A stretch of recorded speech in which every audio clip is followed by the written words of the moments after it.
So good day nga sa inyo mga ka-alpha, no? Quick video lang ito para sa cooling system natin dito sa Honda Click V3.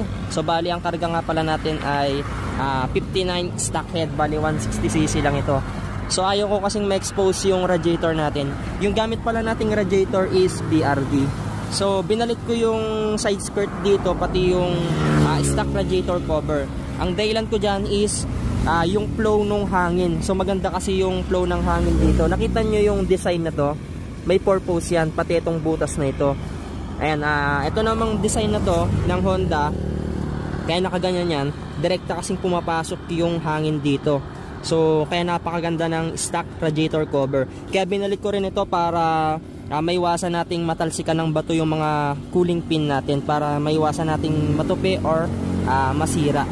At sa mga nagtatanong, plug and play po itong radiator cover natin para sa BRD. Ang ginamit ko lang dito is yung Heng CNC bolt na may washer. So 1 inch yung washer dito mga ka-alpha.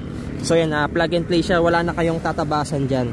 Napakaganda, napakaganda ng tindig. Tsaka maganda yung ventilation ng radiator cover natin dito sa BRD radiator natin. So bali tatlo lang yan mga ka-alpha. So meron pang isa dito.